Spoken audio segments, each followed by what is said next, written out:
ben moi je m'appelle Nadia Dallaire. Je vais parler dans le fond de spina bifida. Aujourd'hui, dans le fond, c'est quoi le spina bifida? C'est vraiment une malformation au niveau du tube neural là, de la colonne vertébrale. Alors, je vis avec cette problématique, ce handicap depuis ma tendre naissance. Alors, je désirais vous en parler. Le type de spina bifida que j'ai, parce qu'il y a plusieurs types, c'est vraiment le myéloméningocèle. Alors, c'est vraiment une forme assez grave là, de spina bifida. Mais je suis quand même chanceuse parce que, bon, moi, je peux marcher, je marche avec une certaine difficulté, mais je suis quand même capable de faire ma vie. J'avais le goût de faire un témoignage parce que dans ma vie, tout est possible. Ce que j'aimerais vous parler, c'est vraiment le fait d'avoir des enfants malgré un handicap physique. Alors, c'est ça. Moi, j'ai 3 enfants. Alexis qui a 9 ans, Rosalie qui va avoir 7 ans bientôt et mon beau Jacob qui a 5 ans. Alors, qu'est-ce qui a fait que j'ai décidé d'avoir des enfants? Bien, c'est sûr qu'à l'adolescence, je me suis vraiment mis à garder des enfants. J'avais un grand intérêt aussi pour les enfants. Puis moi, bien, c'était vraiment clair à l'adolescence que ce que je voulais, c'était d'avoir des enfants et aussi de me trouver un bon travail, là, qui était, tu sais, que je pourrais faire ma vie puis, tu sais, réaliser mes rêves malgré un handicap, dans le fond. J'ai toujours eu, dans le fond, j'ai toujours suivi Moi, j'ai 2 sœurs, j'ai un frère, j'ai une mère qui est quand même assez présente là, dans ma vie. Ce qui fait que j'ai vraiment toujours été poussée à faire ce que je voulais, quand je voulais. J'en avais pas vraiment de limite. C'est sûr que ça amenait certaines craintes. Je me posais beaucoup de questions. Mais en tout cas, je savais que c'était ce que je voulais faire. Ça fait que j'ai vraiment, là, je m'étais fait un plan de vie. Dans ma tête, c'était assez clair que, bon, j'allais trouver un bon travail, que je voulais avoir une maison avant d'avoir des enfants. Ça s'est passé pas mal comme ça. Quand j'étais au cégep, j'ai rencontré mon conjoint puis on a décidé de faire vie commune. Puis tranquillement, pas vite, l'idée venait d'avoir des enfants. Puis j'en chose avec lui. Lui était très d'accord aussi. Fait que c'est ça. On a décidé de se lancer là, dans ce beau projet-là qui est d'avoir des enfants. Puis c'est ça. Puis entre-temps, bon, j'ai fini le cégep, je me suis mis à travailler à la maison de la famille ici à Dolbeau. Fait que tout faisait en sorte là, que tous mes plans, mes rêves se mettaient en action. Fait que le jour où j'ai décidé de tomber enceinte, c'est sûr que on entend beaucoup parler de l'importance de prendre de l'acide folique pour éviter des malformations de la colonne vertébrale. Fait que c'est sûr que moi, ça, j'en ai pris parce que, tu sais, c'était super important pour moi que mes bébés soient en santé. Ça ne m'aurait pas dérangé qu'il y ait un handicap. Tu sais, on souhaite toujours avoir des enfants en santé puis qui sont capables de courir, marcher, faire tout ce qu'ils veulent. Fait que j'ai pris mon acide folique 3 mois avant d'accoucher. Avant de tomber enceinte, plus 3 mois après, là, pendant la grossesse. Et puis, c'est ça. Ça fait que le grand jour est arrivé où j'avais un petit bébé dans mon bedon. C'est sûr que ça a comporté quelques défis là, de vivre des grossesses. Le premier défi, ben, c'était vraiment, tu sais, quand on prend du poids, quand on est enceinte. Fait que, tu sais, le poids de la bedaine, dans le fond, pouvait vers la fin être un peu plus difficile. La première grossesse s'est quand même bien passée. Vers 22-23 semaines de grossesse, j'ai choisi d'arrêter de travailler, là, justement pour prendre du repos, pas trop marcher. Je devais vraiment rester plus calme, là, plus tranquille, là, écouter la télé, relaxer, me reposer un peu plus. Mais sinon, ça s'est super bien passé.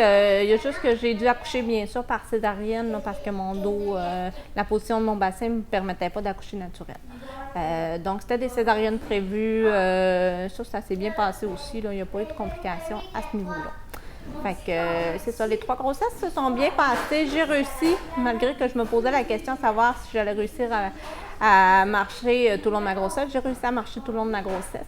Il y a la dernière grossesse où j'avais quand même une plus grosse bédaine, là, qui était plus difficile un petit peu, mais je réussis à marcher quand même, là, puis ça allait. Ben, c'est sûr que pour ce qui est de s'occuper des enfants après ça, ben, ça s'est très bien passé aussi, là. C'est vraiment, bon, ben, quelques défis, c'est sûr, dont les inquiétudes que j'avais au départ, c'était vraiment, bon, ben, comment prendre mon bébé, malgré que, bon, ben, j'ai une démarche qui est quand même chambranlante, de pas tomber avec. Ça fait que j'ai vraiment réussi à trouver, là, une façon de faire pour chaque défi que j'avais. Bon, quand c'est venu le temps de prendre mes bébés, bon, au début, j'y allais plus doucement. J'examinais aussi beaucoup mon environnement pour être sûre que s'il y avait un jouet qui traînait par terre, ben, que j'étais capable de le contourner, que j'allais pas avoir de problème là, pour prendre mon bébé. Fait que souvent, c'est ça, là, j'évaluais beaucoup avant de marcher avec mon bébé. Puis j'avais une façon qui était quand même un petit peu particulière là, de prendre mes bébés. C'était un petit peu comme des poches de patates. Mais, tu sais, mes enfants se sont vraiment adaptés à cette situation-là, à se faire prendre comme ça.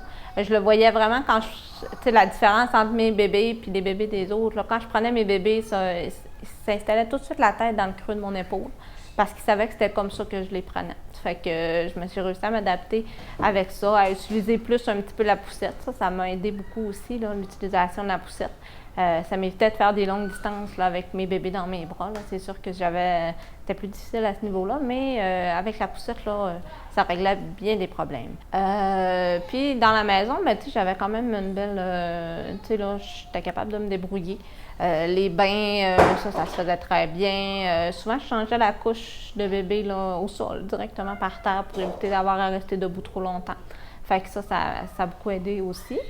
Puis, c'est ça. Sinon, je faisais ma vie. J'ai pris vraiment là, des trucs. À chaque petite nouvelle situation, là, venaient les trucs. Puis, vers 14-15 mois, ben, mes enfants, ben, j'arrêtais de les porter dans mes bras. Je le tenais à la main, puis ils me suivaient. Fait que c'est ça. Puis après ça, un autre défi, c'est sûr que bon, quand ils ont 2 ans, qu'ils courent plus vite que maman, des fois c'est sûr que c'était plus inquiétant, mais en même temps, on a encore trouvé des trucs, des moyens. Quand ils jouaient dehors, moi je surveillais, je m'assurais qu'ils ne s'éloignaient pas trop de moi pour être sûr d'être capable de les rattraper s'il y avait quelque chose. Fait que ils se sont vraiment adaptés à ma situation. Ils sont venus même à m'aider dans des situations, ramasser quelque chose par terre au besoin, si j'échappe à quelque chose. Et c'est ça, ils se sont vraiment adaptés à comment moi je suis, puis comment eux autres, c'est tout ce qu'ils ont connu de maman qui a un handicap. Ça fait que, pour eux, il n'y en avait pas vraiment de différence, là. C'est ça. Même que quand j'allais porter les enfants à la garderie, parce que j'étais sur le marché du travail, ben souvent, c'est les autres enfants qui remarquaient que j'étais différente. Puis, tu sais, je me souviens, à un moment donné, ma fille avait à peu près 3-4 ans. Et il y a une de ses amies qui a dit « Pourquoi ta mère, elle marche comme ça? Est-ce qu'elle est handicapée? » Puis ma fille, dans le fond, tout ce qu'elle a répondu, c'est « Non, hein, pas handicapée. » Ma mère, tu sais, pour elle, là, il n'y en avait pas de différence. Fait que, c'est ça.